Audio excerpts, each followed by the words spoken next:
All right. Hi, everyone. Don't know who's going to be here yet.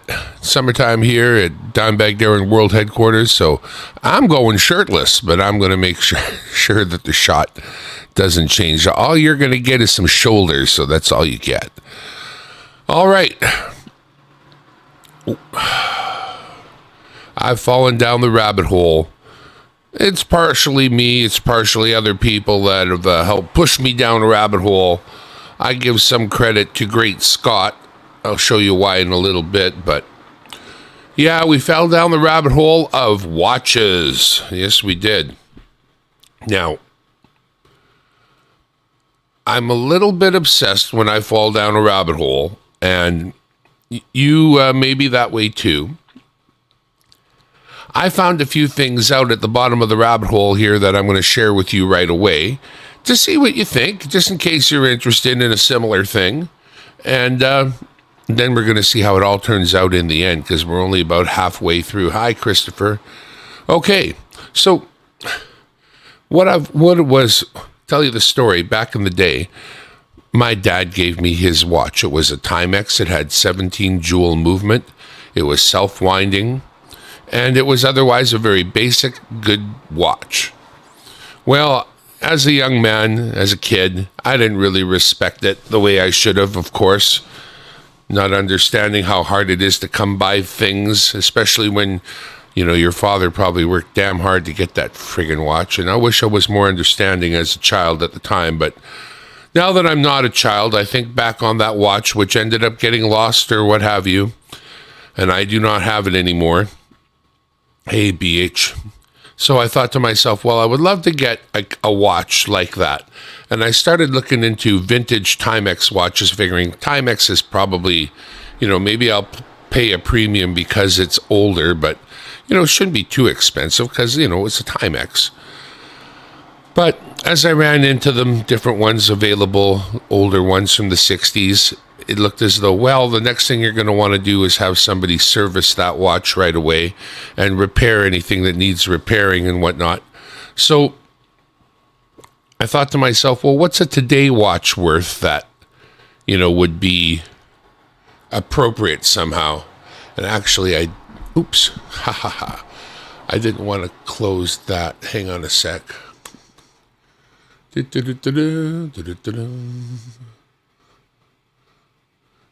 I wanted to look at one other thing too.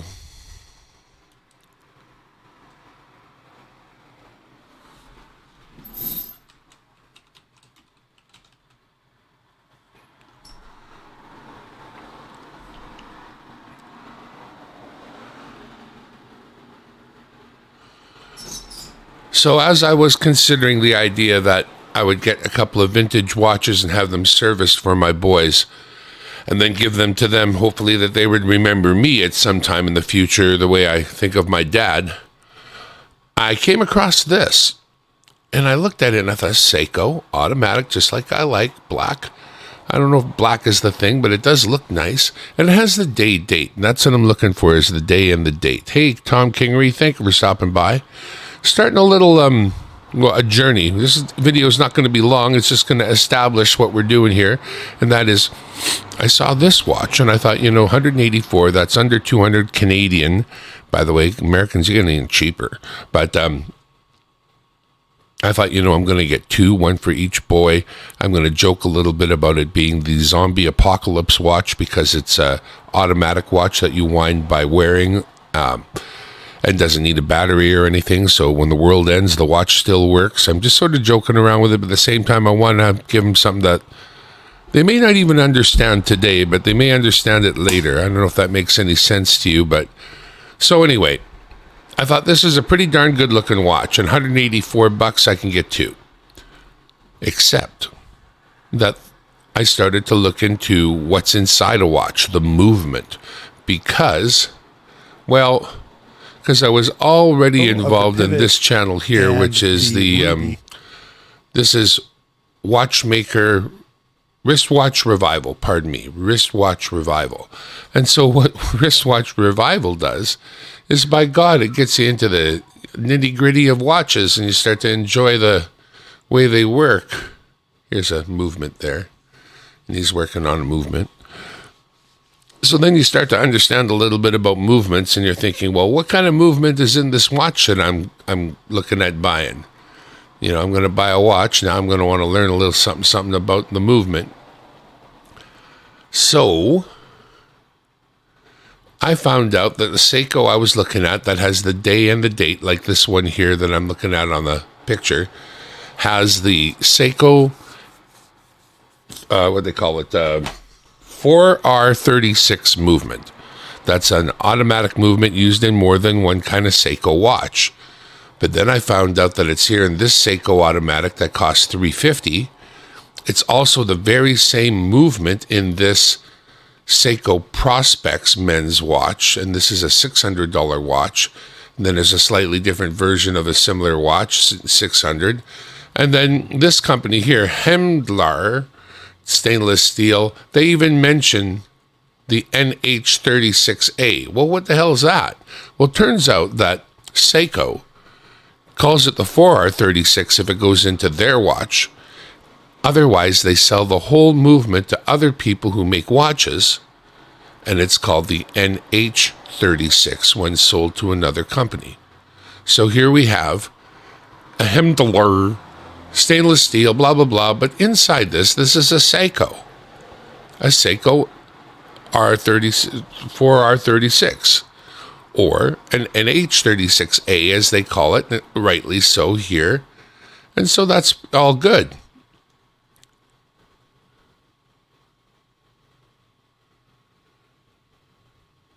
So, what did I do?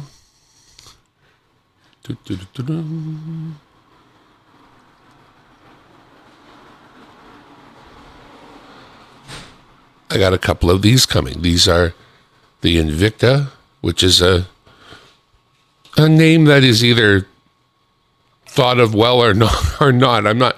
You read a lot, so there's this, that, and the other.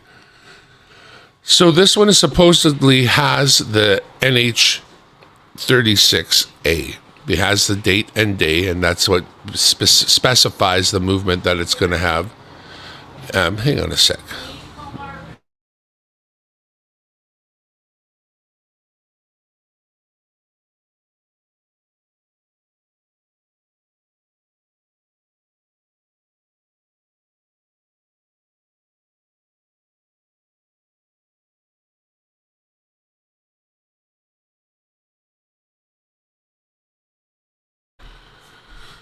All right, so what we've done is we've ordered up a couple of these. I'm expecting that they're going to have that NH36 Seiko insides, and once they arrive, we're going to open the box and take a look together to see if we got what we expected to get.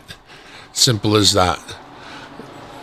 Thanks to the movement and being interested in that, I learned a little bit about what this thing is. This thing is called a tourbillon. It is a piece of a watch that is totally unnecessary, but great fun to have. And it's so cool that the very recent Bugatti car that's just now replacing the newest Bugatti. And guess what they call it? They call it the tourbillon. And there's the cluster of the tourbillon, the new Bugatti. Look at that.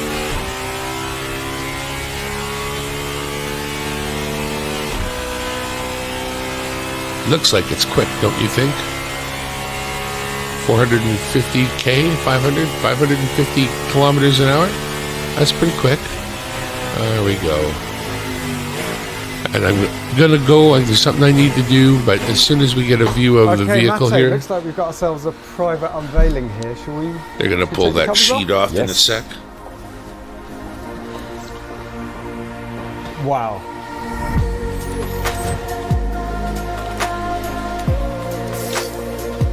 So there it is, the tourbillon, named after the watch. All right. Exactly. That's how it's going to start. We're going to wait to see what comes in the mail and see if it's as good as what the pictures and write-ups say. Correct. But until then, we'll begin the next chapter of buying watches on eBay. We'll see. No matter where you look at Thanks for tuning in from Dimebag Darren World Headquarters here in the corner of my living room. We are out of here. Moon over Miami, B.H. Ringer, Christopher Tide, Tom Kingery, all you dudes, thanks for stopping by on the live. Bye for now. And we think that that the Bugatti is the ultimate car